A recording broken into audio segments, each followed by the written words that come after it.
Good evening, everybody. Uneducated economist here. So this afternoon, when I was at work, I work at a hardware store. A gentleman came in and I noticed he wanted to talk. I was with a customer and he approached me and he says, "Hey, I don't want to take up any of your time. I just wanted to let you know that I saw your video the other day and I wanted to give you this and let you know how much I appreciate all the hard work you're putting into your channel." I was taken back by it. I shook his hand like 3 times and he says, "Hey, man, just, you know, here, thank you. Have a good day, man, and I'll talk to you later." So I haven't opened it up yet, right? I was so taken back. I couldn't believe it. Like I said, I shook his hand like 3 times. So anyway, I'm going to open this up here for you guys in just a second. Thought I'd give you a little bit of information before I do. Mill closures. I cannot believe it, guys. Mill closures are still taking place up in Canada. Conifer has announced that it will be shutting down for 2 weeks, curtailing 58 million board feet of lumber. This is going to lay off 2,100 employees starting December 23rd and then running into the new year. This is like nonstop, guys. I thought about this for a little bit, and really, homes are like the number one produced item here in the United States. When it comes to manufacturing, it's made with American made products by Americans for Americans. It's all United States American made stuff. Now, sure, some of the fixtures, and I'm sure there is probably like Chinese components and stuff like that. But when it comes to the framing of homes, for the most part, that lumber comes from the United States or Canada, right? This is the two places that it generally comes from. So when you hear about the mills shutting down, and it's not just up in Canada, I mean, I've reported on plenty of them shutting down here in the United States as well, especially the plywood mills and just recently the OSB mills. So when it comes to the product that actually puts those houses together, you got to think, if those guys are shutting down production, what does that tell you about what the future is going to be like? See, there's plenty of product in the system that's working its way through, but the manufacturing of new product is going to, is not trickling in. And there's no screaming demand for it. Okay? So not only are they curtailing development, but the demand isn't there. There's no high demand for this product that puts these houses together. You see where I'm going with this, guys? So you can look at all the talking heads. This is what I guess I'm getting at. You can listen to all those talking heads and you can hear about what, percentages and increases and this indicator and that indicator. And, I listen to those guys and it's just like, okay, well, I kind of get that. Still a little confused. How come it is that these mills aren't producing lumber and nobody's caring about the fact that there's no lumber being produced or less lumber being produced and the demand is not increasing? I want that explained to me. Because until then, I'm going to keep reporting on these mill closures until that demand starts increasing for the lumber. And those mills are like firing back up and running 24/7 again. But that's not happening. Okay? The mills keep curtailing development, they keep shutting down. Who else? Oh, Cummings. This is the other article that I found that it was really interesting. Cummings is reporting that they are laying off 2,000 workers worldwide. Now, I guess they have around 60,000 employees, so it isn't like it's a huge number comparatively to the size of the company, but that's a serious amount of employees, 2,000 workers. Basically saying that the heavy duty truck orders, like basically the manufacturers of the semis out there who buy the Cummings engines to put in those big heavy duty trucks, are not buying it. There's a 51% drop in the demand for these trucks, these new trucks, right? And I don't think it's necessarily just semis. I think it's all kinds of like, equipment type, operations in which that they use these Cummings engines for.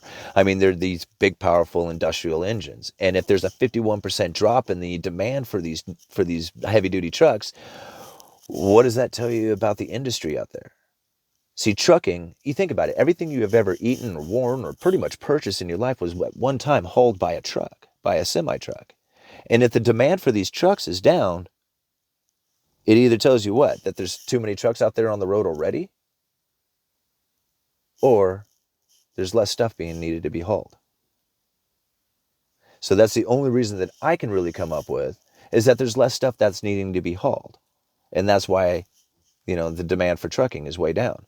I listen to it pretty regularly. Like, here in the Pacific Northwest, there is a lot of logging and fishing and just a lot of stuff like that happens here. Now, I was talking with a truck driver the other day, and his main job was to haul heavy equipment. And this wasn't really, I say it's the other day, but it wasn't the other day. It was actually like months ago. So I should tell the truth on that.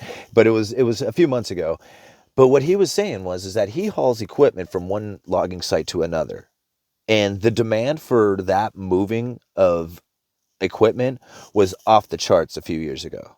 Like he could not get this equipment moved fast enough. They were constantly calling him up saying, hey, when are you going to get it moved? When are you going to get it moved to the next site?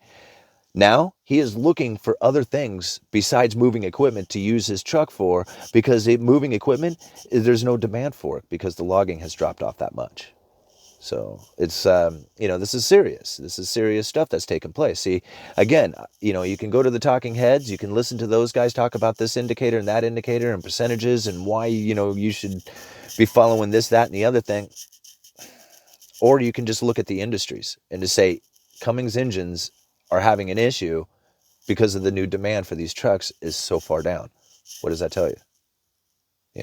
When mills are closing down because nobody wants their product and nobody cares and the prices aren't going up, what does that tell you? It means that the demand is not there. Very interesting stuff. I'll leave links down in the description for you guys. Now, let's find out what's in this envelope.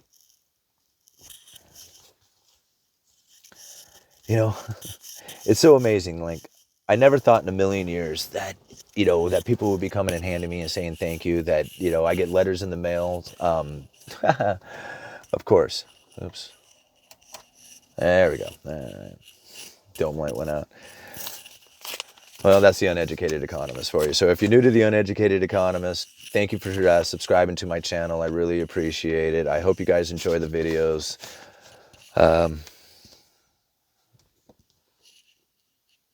Account. It says account, noun. Someone who... Oh, accountant. Sorry. It says someone who does precision guesswork based on unreliable data provided by those of questionable knowledge. Accountant. See also wizard, magician. All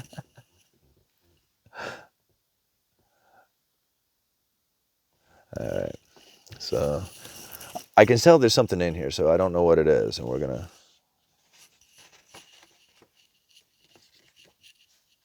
Oh, here. I don't want you guys to see what's written in there. I want to read it first, but what did he give me here? Check that out. It's an old $5 bill. What year is this? Sweet. It's a $5 Federal Reserve note. What is the date on it? 1934. Oh, I don't think you guys are going to see that. Oh. Bummer. Isn't that cool? Man, thank you. A Federal Reserve note from 1934. I love these old notes. You know what I like best about them is that on the small print right here, let me see if I can read this one, because this one, it says, this note is legal tender for all debts, public and private, and is redeemable for lawful money at the United States Treasury or at any Federal Reserve Bank. It's redeemable. It says it right here. It says redeemable for lawful money. Well, if it's redeemable for lawful money, then what is it? Unlawful money? Thank you, man. I really appreciate it. Now, I'm going to read this here real quick, and before I read it out loud and see...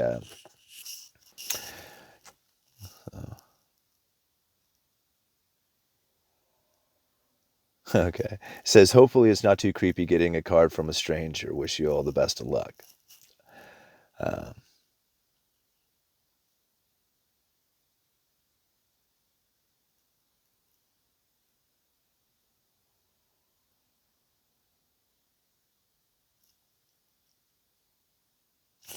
Right on. Okay, the guy's name is John. I'll give you that.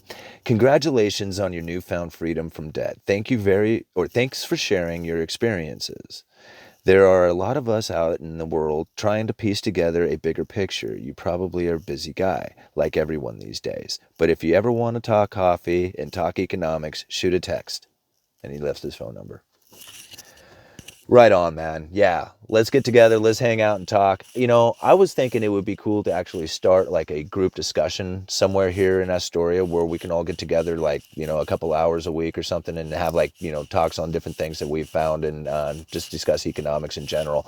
I think, something like this would be like a good starting point for starting that like a little community get together. Anyway, guys, uneducated economist. Thank you very much, John.